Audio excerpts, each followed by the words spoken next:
नमस्कार दोस्तों, आपका स्वागत है पंकज स्टडी सेंटर में। मैं हूं सूरज शर्मा और आज के इस वीडियो में मैं आप लोगों के साथ डिस्कशन करने वाला हूं अवतल दर्पण में सिद्ध करें F बराबर R/2। दोस्तों, बहुत सारे स्टूडेंट का कमेंट था इस चैनल पर कि सर आप जो है एक वीडियो लेकर के आइए F बराबर R/2। बहुत इंपॉर्टेंट क्वेश्चन है और ये बहुत बार एग्जाम में पूछा जा चुका है दोस्तों। तो आज के इस वीडियो में मैं आप लोगों के साथ डिस्कशन करने वाला हूँ F बराबर R/2 कैसे सिद्ध करें। यदि ये कंप्लीट वीडियो आप लोग देख लेते हैं तो दोस्तों आप लोगों को जीवन में कभी भी दिक्कत नहीं होगा इस तरह के सवाल में, और इस वीडियो को देखने के बाद आप लोग भूल कर भी नहीं भूल पाएंगे। तो चलिए इस वीडियो को शानदार तरीका से शुरुआत करते हैं। फ्रेंड्स ध्यान दीजिए, सिद्ध करें F बराबर R/2 अवतल दर्पण में। इसको शुरुआत करने से पहले एक बात मैं आपको बता दूं, यदि आप लोग चैप्टर 1 का फिजिक्स के चैप्टर 1 का कंप्लीट सोल्यूशन चाहते हैं तो डिस्क्रिप्शन बॉक्स में आपको लिंक मिल जाएगा, वहां से आप लोग देख सकते हैं। ठीक है, आज इस वीडियो में सिर्फ मैं डिस्कशन करने वाला हूं F बराबर R/2 कैसे सिद्ध करें। ध्यान दीजिएगा, सबसे पहले आप लोगों को एक डायग्राम बनाना आना चाहिए। देखिए मैं डायग्राम कैसे बनाता हूं, ध्यान से देखिए दोस्तों। यह है आपका एक अवतल दर्पण, ये कलई किया गया है। ठीक है, तो ऐसे आप लोग बना सकते हैं। ध्यान दीजिए, ध्यान से देखिए, एक एक पॉइंट आप लोगों को समझ में आ जाएगा, कहीं रखना नहीं पड़ेगा दोस्तों। ये है आपका Mn जो हो गया, एक अवतल दर्पण हो गया, और ये जो आप देख रहे हैं ये एक आपका प्रधान अक्ष हो गया। प्रधान अक्ष कहिए या मुख्य अक्ष कहिए। ये बिंदु जो है यह दोस्तों ध्रुव है, जिसे इंग्लिश में डिनोट करते हैं P से, और यहाँ AB एक आपतित किरण है।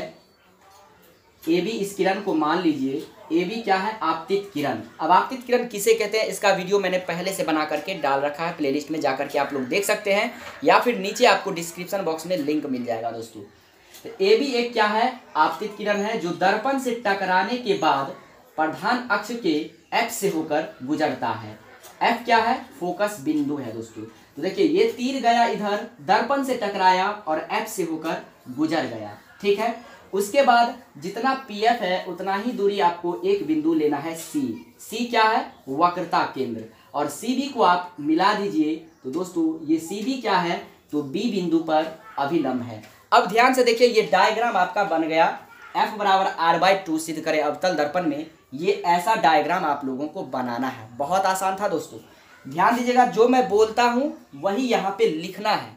पहले मैं आपको समझा देता हूँ डायग्राम पे लिखेंगे कैसे। माना कि M और N जो है एक अवतल दर्पण है, ये एक अवतल दर्पण है जिसका ध्रुव क्या है, P है। ध्यान से समझिए, सुनिए, Mn एक अवतल दर्पण है जिसका ध्रुव P है, और AB आपतित किरण है जो दर्पण से टकराने के बाद या परावर्तन के बाद प्रधान अक्ष के F से होकर गुजरता है। ये देखिए, ये है आपतित किरण AB, यहाँ पे टकराया और यहाँ वापस हो गया, ये प्रधान अक्ष को F से होकर गुजरा।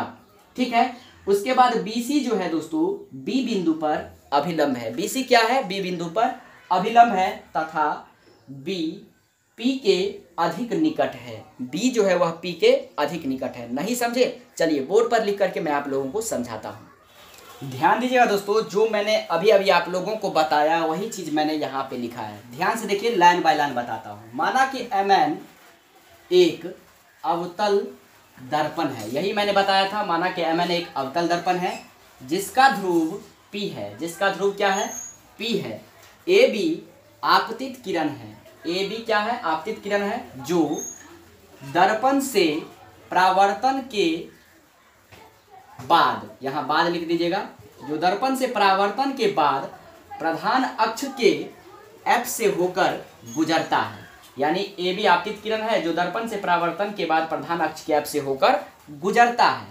BC, ये जो BC है वह B बिंदु पर क्या है, अभिलंब है, तथा B P के अधिक निकट है। यही मैंने बताया और यही मैंने लिखा। ठीक है, अब ध्यान देने वाली बात यह है दोस्तों, यहाँ ध्यान दीजिए, अगर हम यहाँ पे 1 2 3 लिख दिए, यानी कोण 1 किसको लिखे, यहाँ समझा रहे हैं, इसको लिखिएगा नहीं। ध्यान दीजिए, ABC बराबर हम क्या लिख सकते हैं, कोण 1, यानी ABC बराबर कोण 1 है कि नहीं है। ध्यान से देखिए, अब हम ABC कहीं जरूरत पड़ेगा तो ABC नहीं लेकर के डायरेक्ट क्या लेंगे, कोण एक बोल देंगे। ठीक है, जहाँ पे ABC का जरूरत पड़ेगा क्या बोल देंगे, कोण एक। ठीक इसी प्रकार से कोण दो को क्या बोल सकते हैं, CBF बोल सकते हैं या फिर FBC बोल सकते हैं। कुछ इस प्रकार से कोण CBF बराबर कोण दो बोल सकते हैं, या फिर इसी को उल्टा करके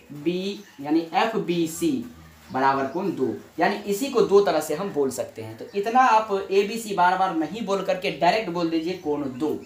ठीक इसी प्रकार से कोण तीन को BCF को क्या बोल सकते हैं, कोण तीन। इस तरह से BCF बराबर कोण तीन, जो बीच में होता है वही होता है आपका कोण, यानी कि कोण C बराबर क्या है, तीन है। तो BCF नहीं बोल करके तीन बोल सकते हो। ठीक है, तो चलिए अब आप लोगों को क्या लिखना है वो समझिए। उम्मीद करता हूँ ये चीज़ आप लोग समझ गए होंगे।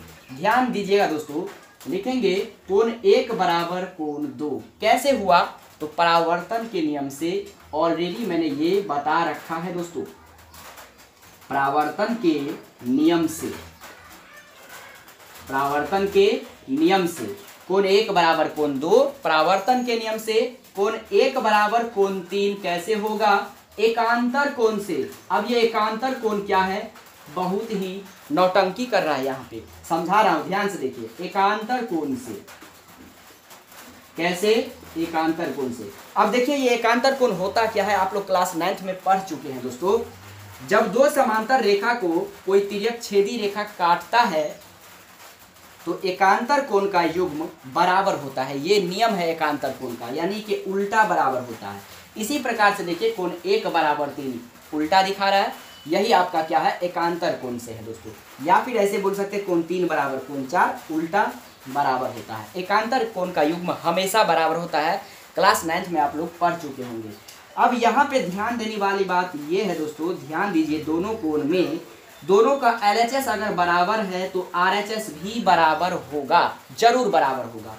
लिखेंगे इसलिए कोण दो बराबर कोण तीन। क्यों बराबर हुआ, क्योंकि कोण एक बराबर एक दोनों में है, इसलिए कोण दो बराबर तीन हो जाएगा। अब दोस्तों कोण दो बराबर तीन, गौर कीजिए इस डायग्राम पे, फिगर पे। कोण दो बराबर तीन, कोण दो बराबर क्या है, तीन है दोस्तों। तो इस प्रकार से त्रिभुज BCF त्रिभुज आप देख रहे हैं, यहाँ पे देखिए BCF एक क्या है, त्रिभुज है। तो ये कौन सा त्रिभुज हो गया दोस्तों, तो एक समद्विबाहु त्रिभुज हो गया। जब भी किसी त्रिभुज में दो कोण बराबर होता है तो वह त्रिभुज समद्विबाहु त्रिभुज कहलाता है। और उसके सामने वाला जो भुजा होता है, कोण के सामने वाला भुजा, वह हमेशा के लिए बराबर होता है, यानी कि कोण दो बराबर कोण तीन। अगर दोनों बराबर है तो कोण तीन के सामने कौन सा भुजा है दोस्तों, BF है, और कोण दो के सामने कौन सा भुजा है, CF है। ठीक है, तो इस प्रकार से ये त्रिभुज कौन सा यहाँ लिखेंगे, इसीलिए त्रिभुज BCF एक समद्विबाहु त्रिभुज है। ठीक है, क्या है, तो एक समद्विबाहु त्रिभुज है, इसीलिए जो भुजा हो जाएगा, इसीलिए क्या हो जाएगा, BF बराबर CF हो जाएगा। क्या हो जाएगा, BF बराबर CF। इसको मान लीजिए दोस्तों समीकरण एक, आगे काम आएगा। देखिए BF बराबर CF कैसे आया, एक बार और समझ लीजिए। कोण तीन बराबर दो है तो दो के सामने का भुजा है CF, इसलिए मैंने लिखा CF, और कोण के तीन के ठीक सामने भुजा है BF, यानी कि BF बराबर CF हो जाएगा। क्योंकि समद्विबाहु त्रिभुज है BCF, इसीलिए दो भुजा बराबर होता है किसी भी समद्विबाहु त्रिभुज में। उम्मीद करता हूं कि ये बात आप लोगों को, इतनी बातें समझ में आ गया होगा। अब आगे बढ़ते हैं दोस्तों, देख लिया आप BF बराबर CF। अब आगे देखिए, आगे आपको ये करना है, लिखाए थे हम, चूंकि B क्या हो, P के अधिक निकट, B P के अधिक निकट है, ऐसा मैंने लिखाया लैंग्वेज में।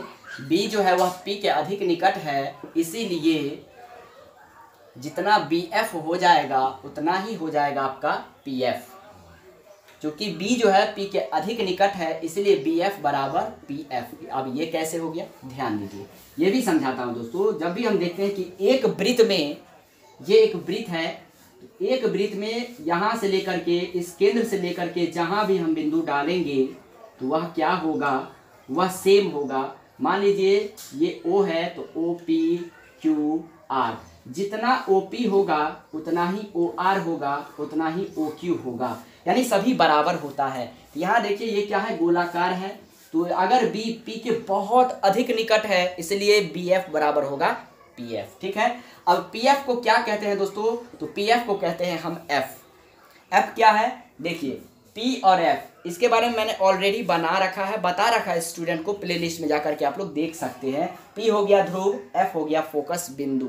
तो फोकस बिंदु और ध्रुव के जो बीच की दूरी होता है उसे हम कहते हैं फोकस दूरी। तो फोकस दूरी को F से डिनोट करते हैं। ठीक है, अब ध्यान देना है आपको ये, अब इसको मान लीजिए समीकरण 2, समीकरण 1 यहाँ और समीकरण 2। अब आपको करना क्या है, ध्यान दीजिए, बहुत इंपॉर्टेंट बात है। CP बराबर लिख सकते हैं हम, ध्यान दीजिए C और P पे। तो CP में दो चीज़ आता है, F आता है, CP के अंदर क्या आता है, F।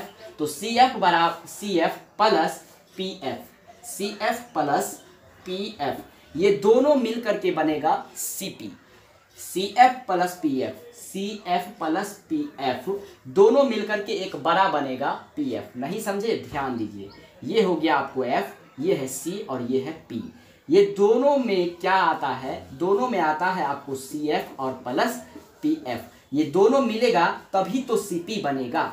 ठीक है, तो CP में क्या है, CF प्लस PF।